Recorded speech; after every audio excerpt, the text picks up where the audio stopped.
vous donnez des cours à l'université populaire pour Mhm. expliquer comment on fait une fondue. Ça veut dire que les gens ont peur ou qu'ils ont perdu certaines habitudes ou qu'ils n'osent pas se lancer. Alors je pense qu'ils ne osent pas se lancer, personne ne sait, pas tout le monde ne sait faire une fondue. Là, justement, le cours il était complet après 2 semaines d'inscription et il y avait plein de personnes qui n'ont jamais fait de fondue. Puis les Suisses, on va dire que c'était quelqu'un de l'extérieur, Mhm. des bons de chez nous. Et ils avaient les chocottes de se lancer peut-être pour une fondue. Donc là, ils ont pu. Alors c'est quoi la plus grande chocotte par rapport à une fondue? Qu'elle est trop liquide ou qu'elle tourne. Et après, ouais, de peut-être pas savoir que faire s'il y a un problème. Je pense que c'est ça. Pourtant, il n'y a rien de compliqué, je veux dire. Oui, à la base, oui, mais après il y a une petite angoisse, Mhm. on se dit que ça va pas être tout à fait ce qu'on a espéré. Tout à fait. Alors, il y a la chocotte, puis comment mettre tous les meilleurs atouts de son côté pour se dire que ça va pas foirer? Mhm. C'est quoi? Ah, Jennifer, là, je te laisse expliquer. Et je passe le témoin de l'autre côté, Non, Jennifer. mais c'est vrai qu'il y a beaucoup de gens qui me disent oui, alors est-ce qu'il faut mélanger en 8, en rond Puis en fait, non, il faut y aller tranquillement, il faut être gentil avec sa petite fondue, il faut lui parler. Comme les fleurs. La femme qui murmurait à l'oreille des fondues. Exactement. Non, mais faut juste pas se précipiter, puis aller tranquillement. Il y en a qui chauffent trop, donc ça rate. Il y a aussi les mélanges à fondu. Mhm. Les mélanges à fondu, ça peut être important aussi. Parce que nous, on a l'occasion Vous forcément de testez tout, tester. quoi. Ouais. Dès qu'on peut, dès qu'on trouve une nouvelle fondue, on la teste pour voir. Et on est tombé sur des mélanges absolument épouvantables qui, même sachant entre guillemets faire la fondue, il y avait On se ça plante, d'huile ouais. dessus. Puis on se dit, mais est-ce que c'est nous? Puis en fait, non, c'est des fois le fromage qui n'est pas, qui ne s'adapte pas, qui n'est pas fait pour, ou je sais pas, mais Et je pense que c'est même un problème de société actuelle. Là, mais ça a l'air, on rigole comme ça, mais sur votre site, vous dites, ok, on fait de la promotion pour la fondue, mais on fait aussi de la promotion pour les produits locaux, du terroir. Mhm. Donc c'est important pour vous que la fondue, elle ne doit pas venir de Pétaouchnok, mais elle fait. doit arriver dans un périmètre qui est relativement restreint par rapport au Caclon. Mhm. Oui. Après, ce que je voulais dire par là, c'était aussi pour ces fondues toutes prêtes qu'on peut acheter dans des grands centres commerciaux. Mhm. Et je pense que c'est un peu le problème actuel de la société, c'est de tout faire rapidement pour pouvoir le manger la plus rapidement, puis repartir très vite travailler. Et les gens, je pense qu'ils prennent plus le temps de préparer une bonne fondue en 4 yeux et de touiller gentiment, quoi. Donc ça veut dire qu'il y a une cérémonie du thé au Japon qui dure des plombes. Donc on pourrait aussi instaurer une espèce de cérémonie du Caclon Mhm. qui ferait en sorte qu'on apprenne à prendre le temps Tout à fait. de réaliser le repas avant de le servir. C'est juste. Comme le fameux coup du milieu, c'est aussi une tradition qui permet de se rapprocher les uns des autres. Hein, après 3-4 coups du milieu.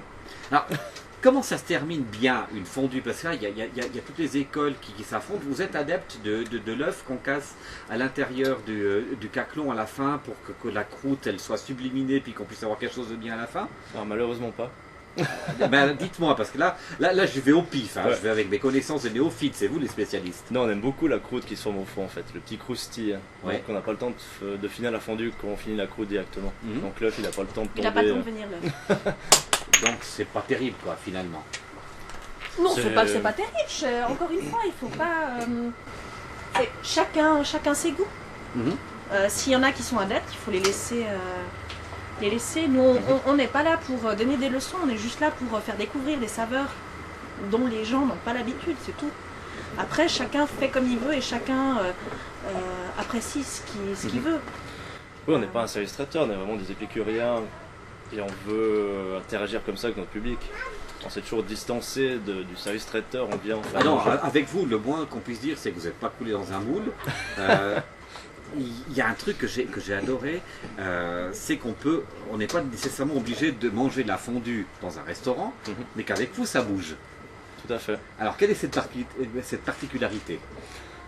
Bah, on aime bien le côté nomade que la fondue peut apporter justement avec l'arbre à fondu, qu'on peut se déplacer, la faire n'importe où. Il y a des kits à fondu qui existent aussi, pliables, qu'on peut ranger dans le sac. Et on aime bien bouger à gauche à droite et faire des expériences. J'ai vu des photos, vous étiez à l'arrière Une charrette. d'une charrette, voilà. Mhm. Et ça, c'est une offre qui n'existe qu'ici, je ne l'ai pas vu autre part. Et ça va être juste génial, quoi. C'est sympa. exactement, c'est dans le Val-de-Bagne, à Velège. Et on fait un tour en charrette en fait. Et chacun prépare un peu sa fondue. Il y a tous les ingrédients au milieu. Mhm.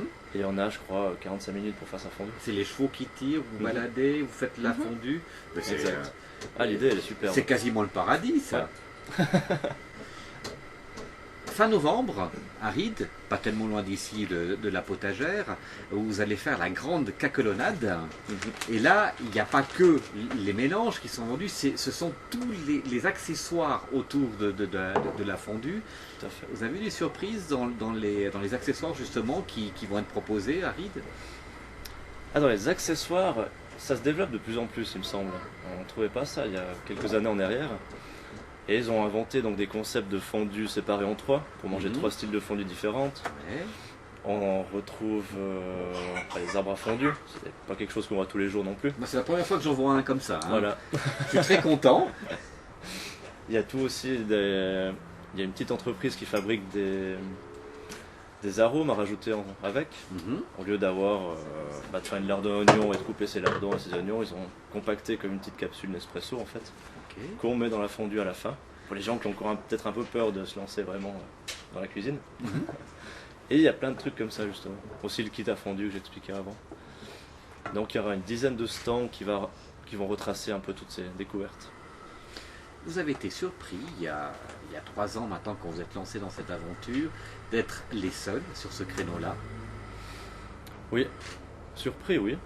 Parce que tout le monde se bat pour la raclette ici. La raclette AOC, oui. Ça c'est sûr. Il y en a des festivals dans tous les sens. Mais la fondue, non. Parce que là, même au niveau suisse, vous êtes les premiers, vous ouvrez véritablement, vous avez quelque chose de vierge devant vous. Comment on peut imaginer ça? Là, vous faites la grande caquelonade, il y a votre festival. Qu'est-ce qu'on peut encore imaginer comme déclinaison totalement dingue? Je pense que vous avez déjà pensé. On est tous un peu dans le milieu musical à côté, donc on s'est dit qu'il fallait faire un world tour une fois. Ah ouais! De louer un bus et d'aller présenter la fondue dans plusieurs pays. Et ça c'est un truc qui serait fort une fois. Ah ouais, ça, on a le temps. Ça serait magnifique. Ouais. Non, ça c'est juste une idée magnifique. Ouais. Non, on prend rendez-vous, on essaye de trouver des sponsors, À on y fond. va? Ok. Oui.